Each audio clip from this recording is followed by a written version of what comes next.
So, Jeff, in May, you predicted that we're already in a recession. So, I'd love to start off with, that incredible talk you did at Rebel Capitalist. What are the things that you see? Because it certainly feels like we're in one, but it's not being reported. Yeah, well, I mean, just to be a little pedantic here, Ken, what I said was that we never left the last one. So we've been in a recession for the last couple of years, which is, I think, first of all, a lot of people have a reaction to you whenever you use the word recession. They have this singular picture in their mind that a recession looks a certain way, and if it doesn't look that way, then it must not be a recession. Everything must be fine. So what I said was, and what I showed was that if you look around the rest of the world, and including the U.S. labor market and the U.S. GDP too, what you see is that we have been in what looks like a different kind of recession ever since 2022. So the banking crisis, the aftermath, all of that stuff. What happened was the economy that was modestly recovering from the pandemic and the lockdowns, really more the lockdowns than anything, just kind of stopped in 2022 as prices shot ahead, as oil prices spiked. It was just way too much for the economy to absorb, and it short circuited everything. It kind of froze everything in place. So because that doesn't look like what everybody has in their mind for a recession, you use the term recession, you're like, oh, that's crazy, that's not happening. Even though most people, by and large, their perception of the economy is something doesn't feel right here, something isn't it doesn't seem like the economy is strong and resilient, as Jay Powell and the Federal Reserve keeps saying.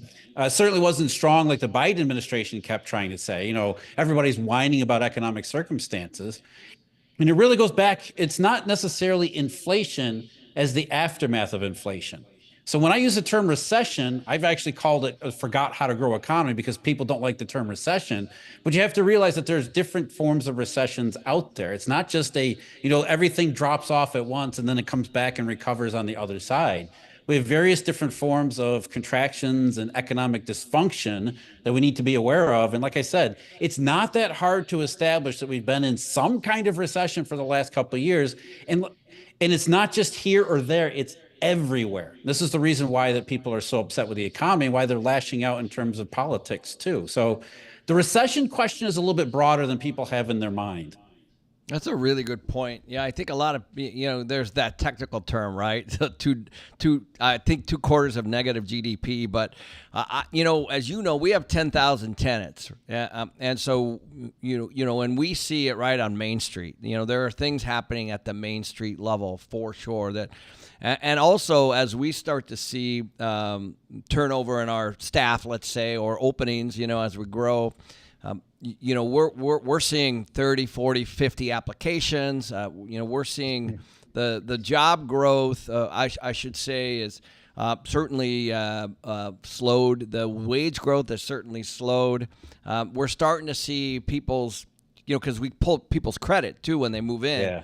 Yeah. We see credit card delinquencies up. We see auto loan payments delinquencies up, and we're starting to see these alternative pay programs like Flex and Apple Pay Later, like people are financing their future, and it's frustrating because I'm seeing it with obviously we've got 10,000 people living in our apartments.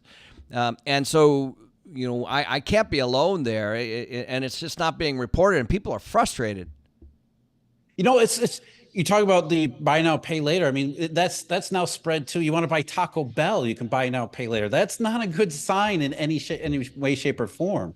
And Ken, I think the essence of the recession question boils down to exactly what you're just talking about. Probably the worst part of, and maybe the best example of this forgot how to grow recession is the fact that nobody has been hiring. So a recession traditionally starts out with companies that stop hiring, and then it leads into a progression where you have eventually everybody gets fired. You get mass layoffs. And so the layoff part of it is what everybody has in their mind when they use the term recession. But what we have seen over the last couple of years is what some people call a no hiring, no firing environment, which is not consistent with the traditional, recession that we're all familiar with. So we've had most of the symptoms of a recession: lack of hiring, nobody's hiring, income growth has slowed way down. There's not enough income growth to begin with. So you have all of that stuff, but it's the firing, it's the layoffs. That's what people have in their mind when he's used the term recession. What they think of is everybody gets laid off. There's mass unemployment. That usually only comes at the end of it, and it's not the only symptom of a recession. So that's one of the big reasons why there's been such a confusion, as well as what you're talking about. People are frustrated because nobody is hiring. And the few people that hire, like yourself, that are doing well, what happens? You put up a job opening and 1,000 people sign up immediately. The labor market's in a really bad shape, and it's been bad shape for a long time, but it hasn't led to the mass layoffs. And one reason, because of this forgot how to grow style recession. People have in their minds, because they were given this by the Federal Reserve and the government during when all this was happening. People say, we had a labor shortage. The economy was so hot and recovered so fast. We had an actual labor shortage, when the data shows that's just not true. What happened was a lot of businesses had trouble securing workers, which meant they had to compete for workers. And they weren't competing because there were too few workers. In an economic sense, there were too few workers because they were told to stay home. They had COVID symptoms. They had long COVID symptoms, all the stuff that are associated with the pandemic. So there wasn't a labor shortage in the respect that the economy was so hot, it demanded so many workers. In fact, it was just the opposite. So you had a lot of businesses that were struggling to recover from the lockdowns and the pandemic, and they started to bring on some new workers, basically not job growth, but reclaiming all the jobs that were lost in the lockdowns. But they never got all the way there. They started rehiring a bunch of people and then realized halfway through the process thereabouts that they didn't need all these workers because the economy in any volume terms was not recovering. Best example is the car business. Prices of new cars in particular just soared ahead, which made it seem like the car business was absolutely booming. But when you actually look at the data and actually look at the reports from the car makers themselves, they were selling a lot fewer cars than they were back in 2019 and before. And 2019 before wasn't a great economic climate to begin with. They were selling a lot fewer cars, but the price per car was absolutely huge. So it made it look like the car business was actually booming. But if you're an automaker and you're selling, 25% fewer units and getting a lot more revenue for it, you don't need to bring on more workers. You don't need to bring on as many workers as you had back in 2019 because you're not selling as many. You're not actually making the cars. You're getting more revenue per unit. That's a very different set of circumstances. So all of these businesses that were struggling to recover from the pandemic, they didn't need to bring everyone back on that would lead to a full recovery, which is why we don't have nearly as many jobs in the U.S. economy and around the rest of the world as we really should have. So if you have more employees than you need to begin with for the actual level of economic growth and economic activity, you're certainly not going to hire anybody. So the forgot how to grow economy starts with that fact that businesses realized they didn't need to bring any more people back on, so they have stopped hiring, and they've done this for years. So while you see the employment figures that are continuing to grow, they're growing way less than they need to grow. So the idea for recession here isn't necessarily that the payroll reports are positive, therefore the economy's fine. The payroll reports aren't positive enough because businesses have stopped hiring. Now, in that type of environment, you also don't necessarily need to fire people either. So the key characteristic of the economy is just that we never needed to bring everybody back, that all the people who lost their jobs in the pandemic, we didn't bring them all back, so we don't need to hire anybody else. But these people do need a job. If you were one of the unfortunate ones who got thrown out of work in the pandemic and, the small businesses that were destroyed that never came back, you have not been able to find a job. You have no income. Your cost of living has zoomed way ahead. So you have been left way behind by an economy that everybody keeps telling you is strong and resilient and solid when it's anything but. But you can't categorize it as a recession because it doesn't look like the recession that everybody has in their mind. Right.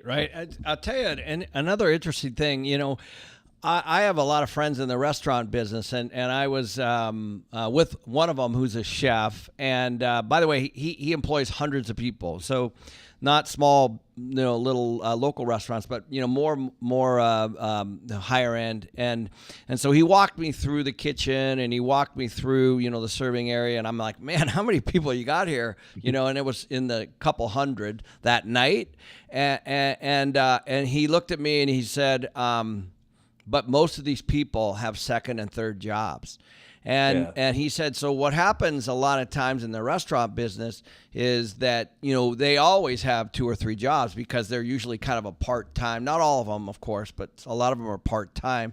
And so I went and dug into this a little bit more, and I found that people with multiple jobs is at an all-time high right now. And it's now not just in that service sector. It's moving into the white collar, according to the stuff I kind of dug down. And so it's clear that people can't make it. Maybe they are even working 40 somewhere, but they're not just keeping up with inflation. But it's an all-time high right now of people actually going out and getting second and third jobs. Well, that was the key problem. This forgot how to grow recession came from that, which was back in 2021 and 2022. It wasn't inflation, it was a supply shock and essentially a phase shift in prices that left everybody behind. Now, some of the people in the economy over the years since have been able to get back that lost purchasing power because they have experienced income gains and job growth along the way.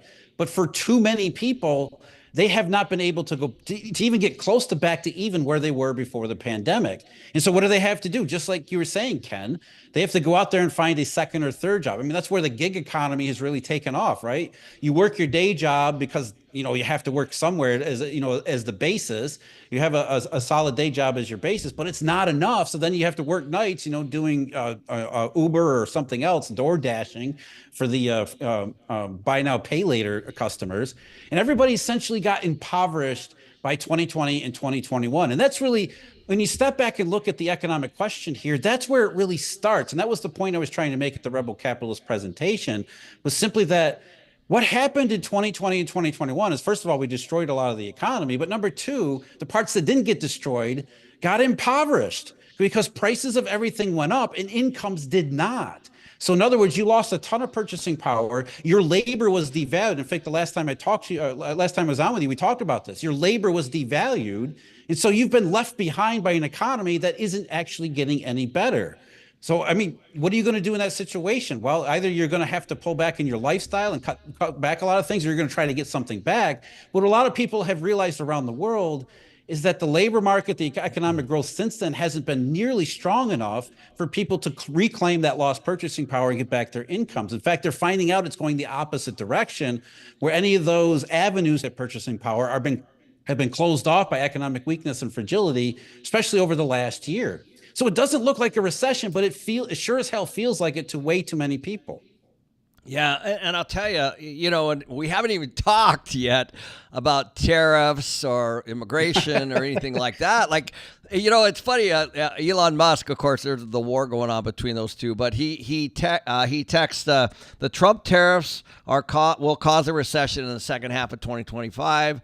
That he just sent that out. And then, of course, I was digging in on the immigration side because I think we were at 2.8 million people last year, and this year we're at 500 million or 500,000. And so now, while most people think that those numbers are good, and maybe they are, I'm just saying that when you don't have that amount of people coming into the economy, it does affect the economy, I guess is kind of the point.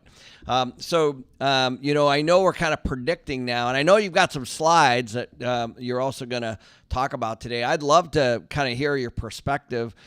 If you could pull a couple of those up just to kind of see where's all this heading and what's the common person, what can they do? Well, the first thing is, what I always do is start with the marketplace. And you're right, Ken. We haven't even touched on tariffs and trade wars and all the stuff that everybody's focused on today because we were in bad shape long before we got to tariffs. And so maybe Elon Musk is right in that, the tariffs are just one, the straw that breaks the camel's back. It's just one negative thing too many because tariffs are a tax on the economy. Let's be honest about it. That's exactly what they are. They either get paid by consumers where businesses can pass them along, or they get paid by producers in the fall off in business and fall off in volume when consumers can't afford the price increases. Either way, tariffs are a tax on the economy. And so, with an economy that's in a forgot how to grow state to begin with, you throw some tariffs on top, and maybe the last half of 2025 starts to exhibit all the signs of what looks like a traditional recession or the layoffs that start to really surge. We've seen some indications that labor market conditions more recently, like jobless claims, have picked up a little bit, though those have been unreliable over the last couple of years. So it's possible that in the end of this, the last half of this year, we do get the recession that everybody's been talking about. Where I start from all this is with the marketplace. I don't mean stocks, because stocks, they don't trade on fundamentals. Stocks have very little relationship with the real economy, even though most people's perceptions of how the economy is doing, they look to the stock market and Jay Powell. Those are the two indications that they focus on. The stock market has nothing to do with the real economy, very little to do with the real economy. So what I look at is, you look at some interest rate derivatives, some interest rates, bond curves and things like that. And what they have been saying ever since 2021 and 2022, when you look at them, I can pull up the slides here so that we can start with that. But what the markets have been saying is essentially that rates were going to end up going lower, and going a lot lower over the long run. And so you have to think okay, that's all the market says. That balance of probabilities, when we get to the long run future, this is 2021, 2022. Well, everybody's talking about inflation. Well, everybody's talking about, central banks are going to have to hike rates forever, or it's going to be the 1970s all over again. What the markets were saying is, no, once we get past the central banks doing what they're going to do, rates are going to go, they're going to level off and go down again. And so what we had to do over the last couple of years is try to think about how that would happen.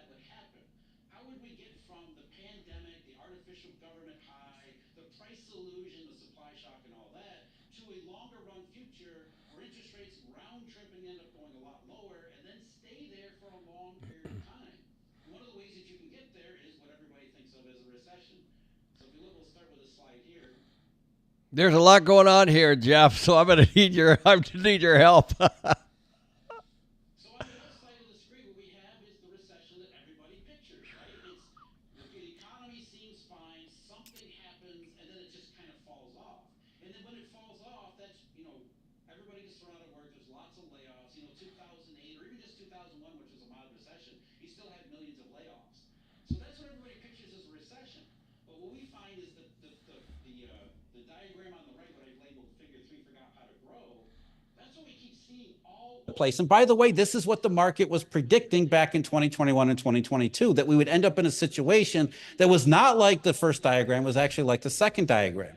In the second diagram, you see economic activity that was recovering modestly from the pandemic and the lockdowns, but then it just stopped.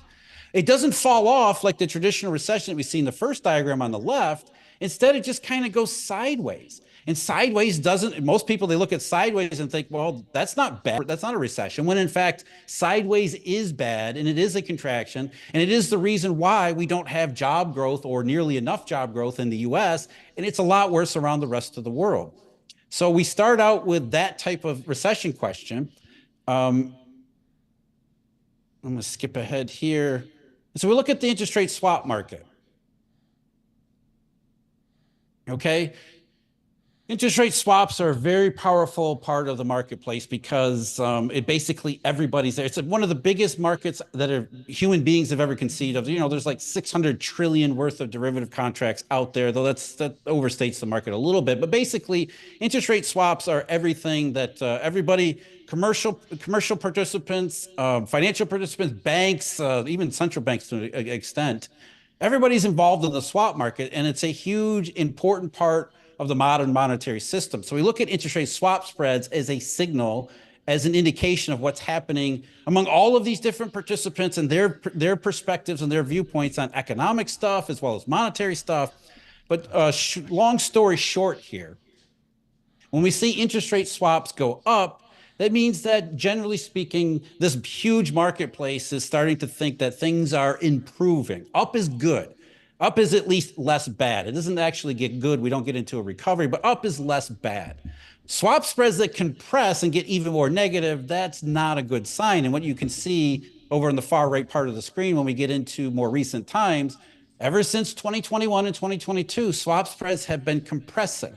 And so again, very technical, very basic terms, what that was saying is that this huge, important, the most important market that's out there, participants in the marketplace were preparing for interest rates to go lower, to go a lot lower, and to stay a lot lower for the long run. Now, the first thing that told you is that, number one, there was no inflation, no sustained inflation. We only had a supply shock. So that's number one. So that's when swap spreads stopped decompressing in 2021 and 2022 and started to compress all over again. That was the market saying, whatever central banks are doing, rates are going to go down once they're done, which, by the way, that's exactly what's happening here over the last year or so, really going back to last March. So swaps got that right. There was no inflation. It was a one-time phase shift on the supply shock. And you can even see how the market predicted how CPI rates were going to go over the couple of years since 2022. So right away, the market got inflation, saying that there wasn't inflation. It was simply a one-time phase shift, but that the consequences of that one-time phase shift are going to be with us for the long run. Again, we have to figure out what that means because the swap market doesn't tell us. All it really tells us is about the future and probabilities of interest rates. So we got to kind of fill in the blanks. And I don't think a lot of people realize that, this forgot how to grow economy could actually develop. And again, you can really see the phase shift in consumer prices. It's a one-time phase shift that happened between March of 2021 and June of 2022. And you can really see it when you get rid of the shelter imputation and the CPI. But the market said that was it. Disinflation over the years since then has just meant that the phase shift is over with. Not that prices are ever going to go back to where they were, because they're never going to do that. But as far as the inflation everybody talks about, that it all ended in 2021 and 2022. The problem is the economy and generating incomes that can therefore claw back all of the purchasing power that we lost during the phase shift. That's what most people say when they complain about inflation, and they're right to complain about inflation. That's what they mean, not the continuous inflation of the 1970s, but having been impoverished by the phase shift back in 2021 and 2022. And so that's what the market was increasingly pricing, was the consequences of that phase shift. And so the second part is, how did that play out in the real economy? So that was, you get further into 2022, and swap spreads were turning really negative at that point, which meant that rates are going to go down. In fact, the market was even more confident that was the case.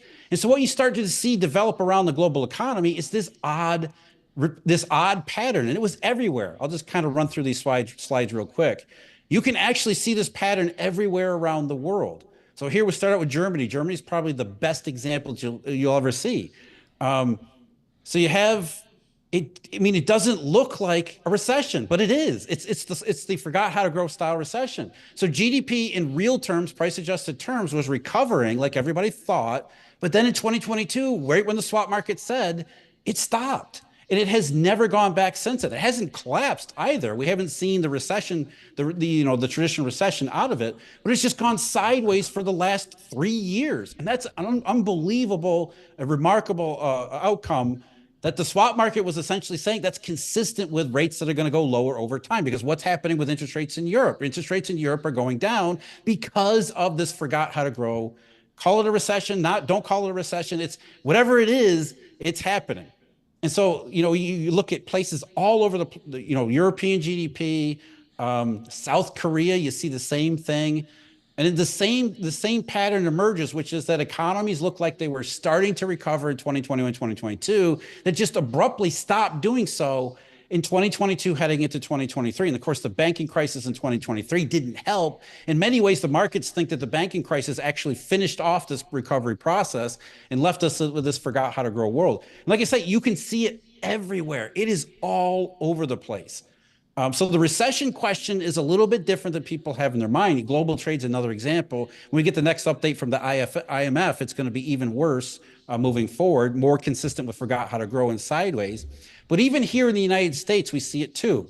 That's another misconception that, the U.S. is generally fine and this is a problem for everybody else around the world.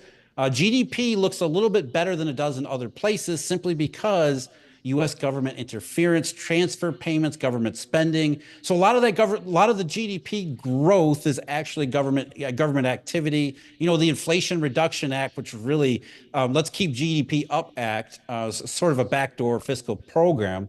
But even so, it wasn't enough to get the labor market to recover. So here we see, this is the big stuff that, Ken, you and I were just talking about. People stopped hiring. So in the establishment survey, which is the payroll report that everybody pays attention to, in the details, you can clearly see 2022, in the middle of 2022, just as I pointed out with the swap market, suddenly the amount of hours worked in the U.S. economy stopped growing. Well, it didn't stop growing in absolute terms. You can still see there's an upward slope to it. It's still improving, but that's not growth. That's not a recovery. That's not what we need in the real economy. And that's consistent with employers who realize they don't need any more employees. They stopped hiring. They didn't start firing, but they definitely stopped hiring right when the swap market said it would. And it goes on and on through all of the economic statistics. You can really see how closely that aligns with the forgot how to grow economy there. Even the establishment survey itself, the number of payrolls that we get every month, we have the payroll report, and Wall Street and the financial media are glued to social media and their computer screens. You can see how far off that we are compared to what we need for an actual recovery. So while payrolls are still expanding, they're not expanding nearly enough. And so while everybody's waiting for confirmation of recession from a negative payroll report, they're looking at the situation all wrong. And this is again consistent with what the swap market was telling us, especially the fact that when you actually crunch the numbers, we're getting further and further behind. What most people see is that when they look at the payroll report, the last one was 7.2, this might be 2 months ago, but that one was 7.2 million jobs, higher than where we were in February 2020. So maybe the labor market is just fine. That's the misconception of this forgot how to grow style recession. When you actually look at it in terms of the trend that it needs to be just to be minimally sufficient for the economy, we're getting further and further behind. We're 5.5 million jobs short of where we need to be for the economy to be even considered healthy and booming or expanding. And that gap has actually increased over the last year and a half, which means the entire economy is getting further and further behind, even while the payroll numbers are generally positive, and everybody thinks that generally positive payrolls means we can't possibly be in a recession. And it all comes back to the same forgot how to grow tendencies. And it gets back to what the swap market was pricing the entire time. And so what we're really talking about, Ken, is how do we go from over here at A, which was the pandemic, the supply shock, everybody thought was a red hot recovery, the price illusion, to the long run future that the swap market is saying where interest rates go down, they go down a lot and they stay there. So that's really the question that we're at, because we're kind of in the middle of that process. So number one, the market said there's no inflation. We got that one. Number two, it said forgot how to grow, not an expansion or recovery. And so now here we are in the middle of that process, trying to figure out what that means for the rest of this year and beyond. But what I will say, and I'll stop with the slides here. What I will say is that the market was right. The market had everything right over the last 3 years. And so what it's saying today is that the swap market and all the bond curves that, everybody's talking about, the long-term interest rates are rising. No, they're not rising. The yield curve is steepening out. So you have the yield curve, the swap curve, and a whole bunch of others beside that are saying we were right about the last couple of years, and we're even more convinced today than we were back in 2022 that interest rates are going to go down. They're going to go down by a lot, and they're going to stay there for a lot longer. So we have to kind of fill in the last mile here, which is, okay, we forgot how to grow. What gets us to where interest rates go all the way down and then they stay there for, say, the rest of the 2020s? Well, I mean, that could be a recession like Elon Musk was tweeting about, or it could just be that the economy continues in its no hiring, not enough income state for the next several years. We just get stuck in this no man's land where the economy does nothing and everybody kind of looks around at each other and says, what the hell's going on here? But either way, the market positions have been validated, and we see that in a number of ways. And I could go back to the slides if you want. You look at, a lot of people don't realize that even central bank policy rates. So central banks, let me do that. Let me get the slide out if you don't mind, Ken. Sure. Let's do one more slide here, one more group of slides, because I think it's worth it. So let's fast forward ahead. So central bank policy rates. Here we go. So that was, everybody remembers central bank policy rates in 21 and 2022. They zoomed ahead. Some central banks continue to raise rates in 2023, saying inflation. A lot of people out there were saying interest rates are never going to come back down again. Well, they kind of hung out for a little bit there, and central bankers said, well, we'll stay higher for longer because we're not sure about, maybe inflation could be sticky. We're not really quite sure about what to do. This is why the swap market was getting even more negative, saying, no, central bankers, you are going to start cutting rates. And once you start cutting rates, you're not going to be able to stop cutting rates. And that's kind of where we are in terms of central bank policy rates. They are doing exactly that. They're starting to come down, and they've come down a lot more than people seem to realize. outside the United States, outside the Federal Reserve, you have central banks like the Swiss National Bank that's going to be at zero this week. Yeah, the Swiss National Bank will be at zero rates this week. Other banks, the ECB is right back at 2% already, and it goes on and on and on. So even central bank policy rates are doing what the market said they were going to do 3 years ago. Everybody said rates are going to go up and they're going to stay there. And this market said, nope, that's not going to happen. And the reason why is because the economic climate is in no shape for rates to stay up. Instead, it's this forgot how to grow. Nobody's hiring, not enough income. Everybody has been impoverished by the supply shock and the price illusion. I mean, you just step back from a big picture perspective. Why do people think the global economy was going to be fine moving forward, given where we started? We started from the 2010s, which was really weak to begin with. Then we did a whole bunch of economic stupidity. We shut everything down. We destroyed a lot of long-run potential, a lot of businesses that went out of business and never came back. And then we impoverished the entire friggin' world. And everybody thinks the economy is just going to be fine from that. Why? Because governments spent a bunch of money along the way? Well, governments are the worst at allocating resources. So from a very big picture perspective, you can see where the markets are coming from, why they became so pessimistic and therefore so confident in their pessimism, because we impoverished the entire world after the pandemic, and we still have to live with the consequences of that. And the consequences have only shown up slowly over time. Well, everybody said bring facts. Well, those are facts, guys. Those are real charts that Jeff just showed up, and there's a lot to unpack there. So I would encourage you guys to go through that. I have a ton of questions, Jeff.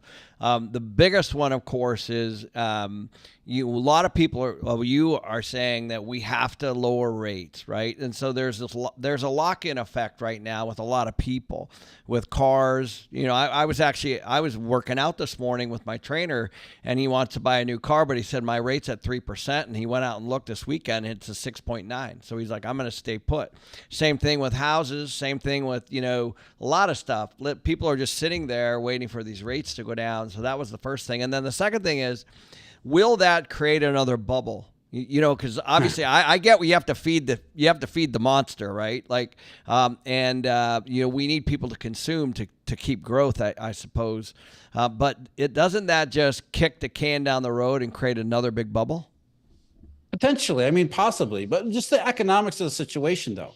If we did have legitimate labor market growth and income growth, then it wouldn't matter that interest rates are higher, because like you're saying, your trainer who's paying 3% now is facing 6%. If his growth was, if the economy was booming, legitimately booming, and he saw income growth that was sufficient, he would just say, okay, I found a car that I really like. I'm going to pay 6%, even if it's a little bit more, the financing cost is a little more. I really need the car and I can afford it. That's really the issue here, is that people can't afford when interest rates went higher. And the reason they couldn't afford them is because of everything that we just stated.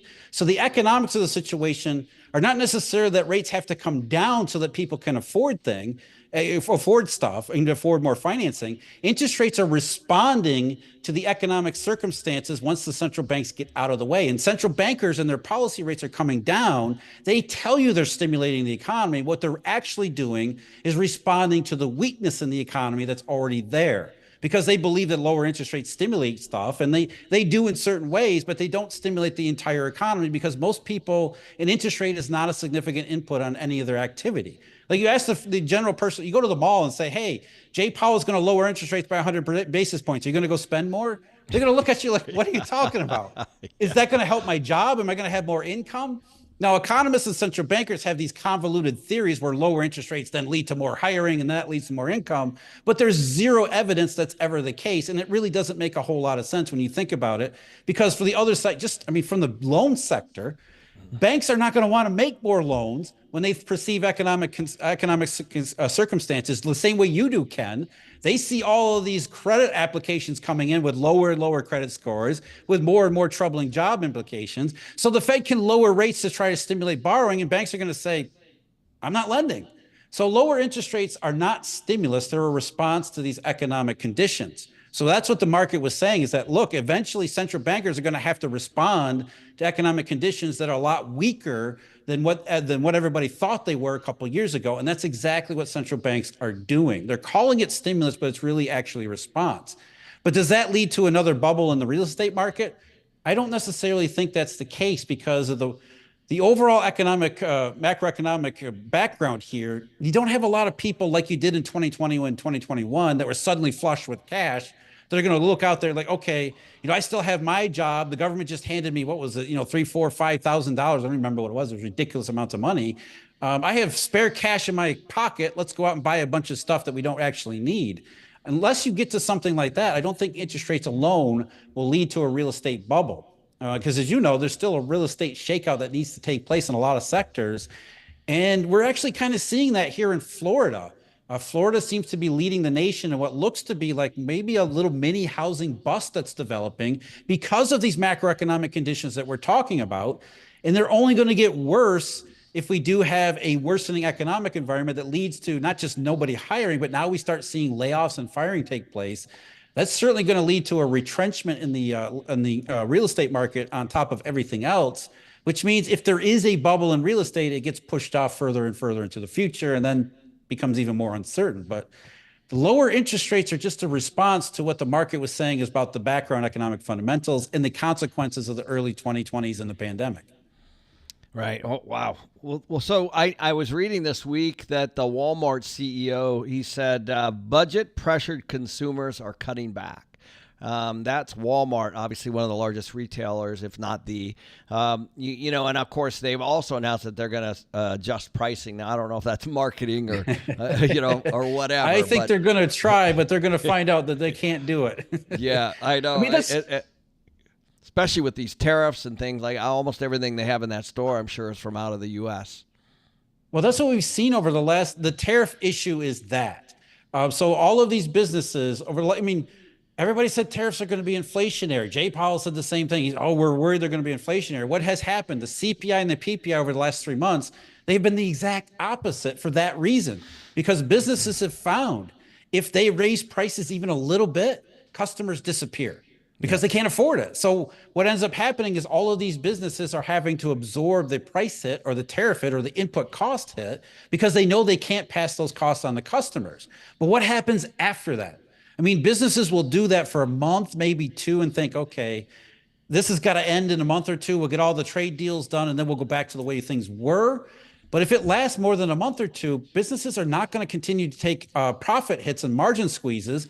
What they're going to end up doing is saying, okay, we're getting hit on the margins. Businesses is not picking up. And if we try to raise prices, it leads to lower volumes. So we got to start cutting our own costs. And there's really only one way that you can do that, especially in a tariff restricted environment. I mean, you can't cut back on your input costs, or they're rising for non-economic reasons. The only thing you can do is start firing your workers, start laying off, start cutting their hours. And even if you don't lay them off, you cut their hours by a lot. So you do exactly the things that look like the recession. And that's what Elon Musk was probably talking about, is that if the tariff hit continues to hit margins over the next couple of months, eventually businesses are going to say, we've had enough. We got to start cutting workers. Yeah, I know on the real estate side, I was just looking at an article this weekend on LinkedIn about interest rates, because obviously we're super active both on the building side and on the buying side, and construction debt is priced at 9-10% right now. That's the pricing. That's like hard money, like 3 years ago. And then you add on the costs from the tariffs, but potential costs, for all the components, and I was trying to articulate this to somebody. All that stuff has to get passed on to the consumer. And if it can't, then the builder won't build, period. They're not going to absorb it and build it for free. So, it has to work all the way down the line. And then the consumer now is sitting on these high rates, I guess, compared to the last few years.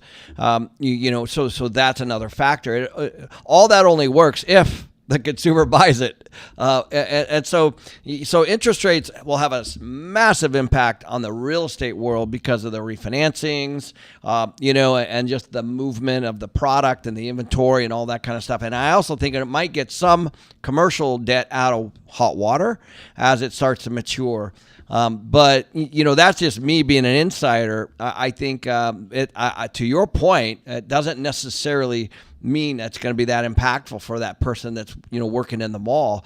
If rates go down, maybe they start to sell more stuff because it gets financed more on their credit cards, perhaps, I suppose. But, where does all this head? Like, what's your crystal ball see next, right? Like, we're heading to Limitless in July. I'm excited that you're going to be there and talk.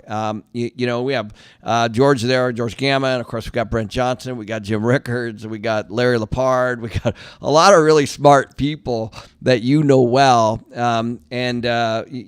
Where do you see all this headed? Because I think people want to make moves, they want to make decisions, they want to make the right ones, and what do you see this year and next couple of years?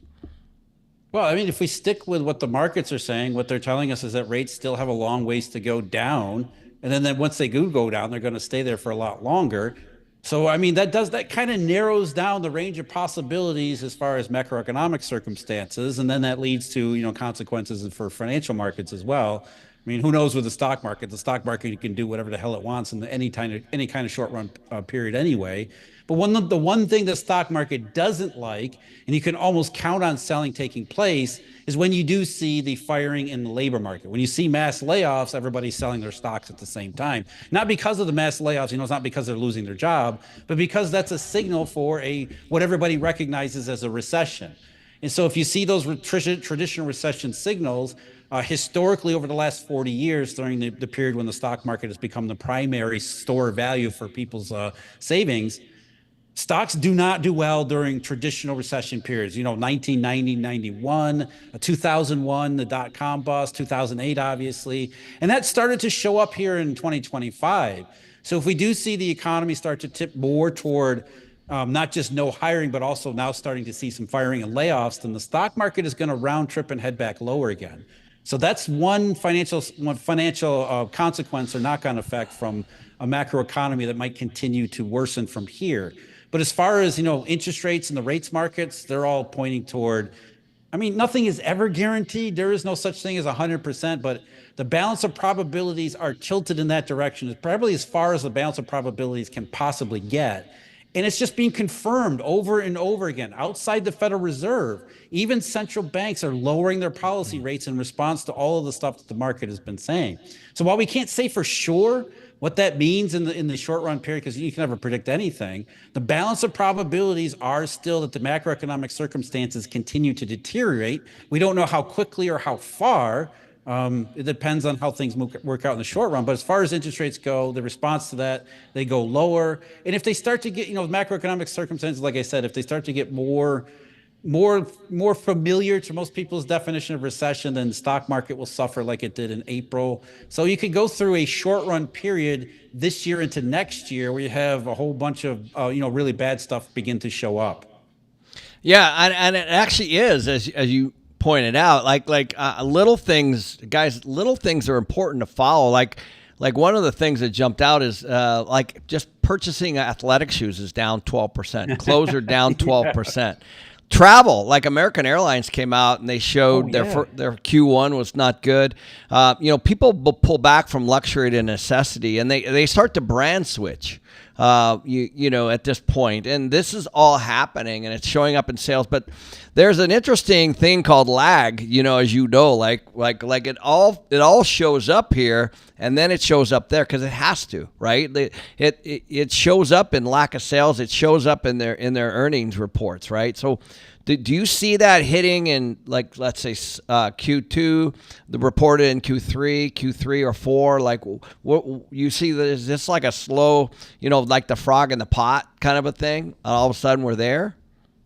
Yeah, we've been in the pot since 2022, and so I think what a lot of businesses are saying that they're starting to notice the temperatures being turned up even more. But I think what happened, a lot of businesses, what they're saying is that, look, we're going to kind of take the second quarter off. We're going to just see where everything goes. That's the most overused term in the macroeconomy is uncertainty, right? Everybody's talked about uncertainty. So a lot of corporate businesses, like I said, they're kind of looking, they're waiting and seeing how the second quarter develops. And if consumers continue to pull back, maybe they start pulling the trigger in the third quarter. I know there's a lot of businesses and a lot of smart people who are talking about the third quarter being maybe the inflection point where all of this stuff finally does, the feces and the fan blades finally do start to come together in the third quarter. And that makes a lot of sense too, just from a human nature standpoint as well as a market standpoint, because nobody wants to overreact to a short run thing. And nobody really knows how the tariff shock is going to play out. And over the last couple of years, even though the economic climate has been horrible, it hasn't been catastrophic. So I think what a lot of businesses are doing, and they're saying that they're doing, is they're just kind of hanging in there for the next few months to see how things develop. And if this consumer pullback that we did see at the start of the year, I mean, airlines is, like you said, kind of perfect example. If the airline problem continues to manifest moving forward, that's when things really get dicey, and that's where you could really start to see some of the more recognizable negative consequences. Well, this is precisely what I was hoping to get this morning, Jeff. Is like the real meat. Like what are you really seeing at Main Street level? I can't thank you enough. I think these are super confusing things, oftentimes for when you read all these conflicting headlines. What's the best way people can reach you? Obviously subscribe to your channel. What's the best way? Yeah, just follow me at Eurodollar University, either on YouTube, it's Eurodollar University, or we have a website, subscriptions, memberships, and all that stuff. If you want to learn about what interest rate swaps really are and why they're so powerful, check us out at eurodollar.university. Yeah, and I guess the next time I'll see you, I'm going to be in Miami this weekend. Yes. I don't know if I'm going to see you Oh, there. are you? Yeah, but also Limitless at the end of July. Limitless. I cannot wait to, this stuff keeps coming out, and I can't thank you enough for being there too, Jeff. You're a wealth of knowledge. I really appreciate it, especially for the layman who's trying to figure stuff out. I appreciate your time. Oh, my pleasure, Ken. Like I said, I'm looking forward to Limitless too. It looks like it's going to be tremendous. Yeah, thanks again, Jeff. I appreciate it. We'll talk to you soon.